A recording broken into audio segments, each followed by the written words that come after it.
Je suis ravie d'être avec vous aujourd'hui. Bonjour et bienvenue à cet atelier qui va vous permettre de découvrir des outils, des principes qui, vous allez voir, peuvent changer une vie. Je voudrais vous demander, si vous réfléchissez aujourd'hui, quand vous parlez, quand vous avez des échanges avec quelqu'un, à votre avis, quel est le pourcentage de ces échanges qui a vraiment un impact et qui compte sur les résultats que vous souhaitez atteindre?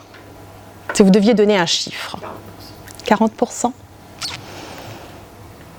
À votre avis, quand vous parlez, le pourcentage des échanges qui fait la différence? 40%? Un autre chiffre? Moi, je vais dire 50%. 50%? Parce que j'avais pas vraiment d'idée, moitié-moitié. 50%, peut-être un autre chiffre encore? Non? Moi, je serais plus. Plus encore. On a envie de dire plus, on a envie de dire plus. Et vous avez moins. Eh bien, en fait, vous avez raison. En réalité, c'est moins. Le chiffre, c'est 5%. Ah non, c'est pas possible. C'est 5%. Et je vais vous expliquer pourquoi c'est 5%. De ce qu'on se dit, ça part dans les airs, c'est incroyable. Ce n'est pas exactement ça. Le même constitue tellement peu, il y a peut-être aussi un lien avec ce genre d'échange. C'est pas exactement que 95% de ce qu'on dit qui ne compte pas. Mais si vous voulez, vous êtes jugé sur les 5%. Ce que les gens retiennent, ce que les gens vont voir, ce qui fait que vous allez être capable d'atteindre l'objectif que vous êtes fixé, que vous allez être capable de faire en sorte que votre relation avec quelqu'un se passe bien ou non, en fait, c'est 5% de ce que vous dites. C'est important de les identifier. Voilà. Et c'est pour ça que c'est important de savoir gérer ces fameux 5%. Et c'est pour ça que nous, on se parle de conversation cruciale. Parce qu'en fait, si vous voulez, l'idée, c'est de savoir gérer ces fameux moments cruciaux, ces fameux 5% de notre temps qui vont vraiment faire la différence. D'accord ? Alors, j'aimerais vous raconter une petite histoire. En fait, nous, comme vous en doutez, on rencontre beaucoup de gens dans notre métier, beaucoup d'entreprises dans lesquelles j'interviens. Finalement, je vois des dirigeants, je vois des équipes.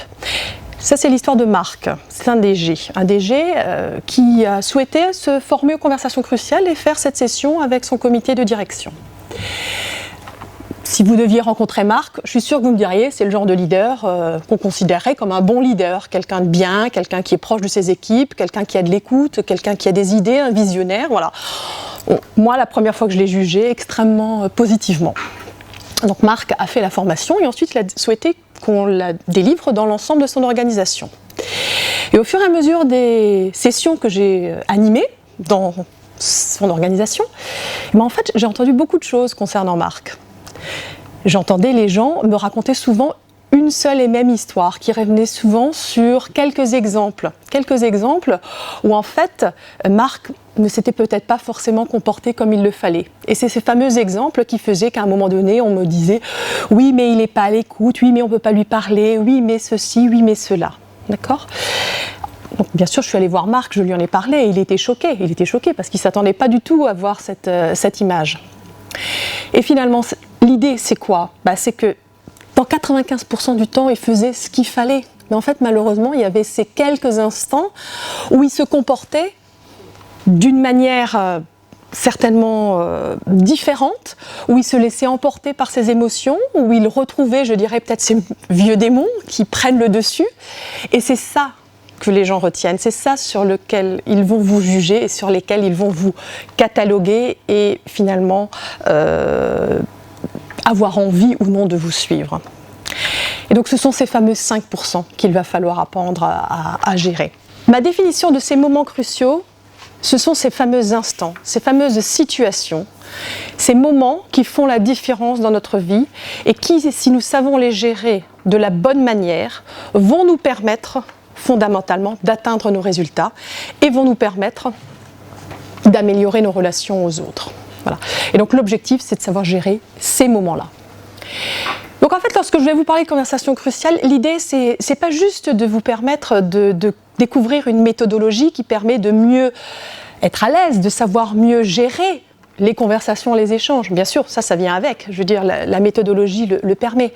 Mais l'idée, c'est vraiment de faire en sorte qu'on ait des outils qui permettent de se comporter de la bonne manière, de la meilleure manière possible dans les moments qui comptent. Voilà, c'est ça l'idée.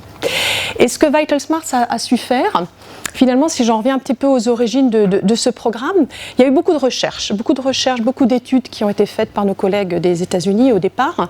Ça s'appuie sur plus de 30 ans de recherche dans les sciences sociales. C'est vrai qu'ils ont su cristalliser ce qui se fait de mieux, que l'on parle de communication non violente, de la PNL, de l'analyse transactionnelle, de toutes ces choses-là que vous connaissez certainement, et on sait qu'ils ne sont pas faciles à acquérir. Et ce que Vital Smart a su faire, c'est les cristalliser dans des boîtes à outils. Parce que ce qu'ils ont fait, c'est qu'ils ont étudié ce qui faisait la différence. Les gens qui ont le plus de potentiel, les gens qui réussissent, les meilleurs des meilleurs, qu'est-ce qu'ils font? En fait, la plupart du temps, à longueur de journée, ils font exactement la même chose que nous tous. Mais dans ces moments cruciaux, ils ont cette capacité à savoir réagir différemment, à savoir gérer leurs émotions, à savoir bien dire les choses, et du coup ça permet d'engager et de gagner en influence et d'amener les autres avec nous. En fait, nous on travaille vraiment sur l'humain. Pour cela, je voudrais vous montrer un exemple, une petite vidéo, comme dans la formation. Vous allez découvrir certaines des vidéos qui sont dans la formation, parfois un peu caricaturales, volontairement. Elles marquent les esprits, elles sont toutes inspirées de scènes de la vie réelle. Prenons un premier exemple d'un moment crucial. Je vous présente la situation. Thierry est en discussion avec Marie. Marie est chef de projet et Thierry est son chef. Il va venir la voir car il veut savoir où elle en est sur un projet dont elle a la responsabilité. Donc je vous invite à voir la vidéo, à voir ce qui se passe. Mettez-vous à la place de Marie. Imaginez que vous êtes Marie, que vous êtes cette chef de projet et que votre chef vienne vous voir et vous parle de la sorte. Comment vous sentiriez-vous à ce moment-là? Alors, votre équipe a eu plus d'une semaine pour élaborer un plan. En combien de temps pensez-vous pouvoir terminer ce projet? Je dirais environ 6 mois. 6 mois et 1 semaine, pour être précise. C'est ce que vous aviez en tête? Je suis peut-être trop exigeant, mais je pensais que d'ici la fin du trimestre, le projet serait terminé. Eh bien, heureusement que nous en parlons maintenant, avant que vous preniez des engagements, parce que nous n'aurons pas fini en si peu de temps. Oui, il nous en faut le double, normalement. C'est justement pour ça que je vous ai choisi pour ce projet. Vous avez toujours réussi l'impossible. Je vous remercie de votre confiance, mais il n'y a aucun moyen de réussir. C'est totalement impossible. Peut-être ne me suis-je pas assez bien fait comprendre concernant l'importance de ce sujet. Nous ne sommes pas là pour discuter de ce qui est possible ou pas.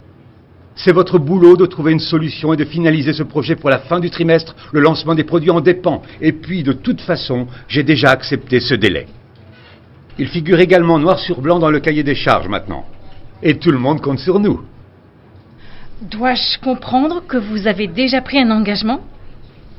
Vous avez convenu d'une date avant d'en discuter avec moi pour voir si c'était réalisable ? Comprenez-moi, la direction en a besoin pour les résultats de cette année. Avez-vous oublié tout ce que j'ai fait de mon côté pour que vous soyez promu à ce poste ? Je leur ai notamment dit que vous aviez l'esprit d'équipe. Est-ce que j'ai eu tort ?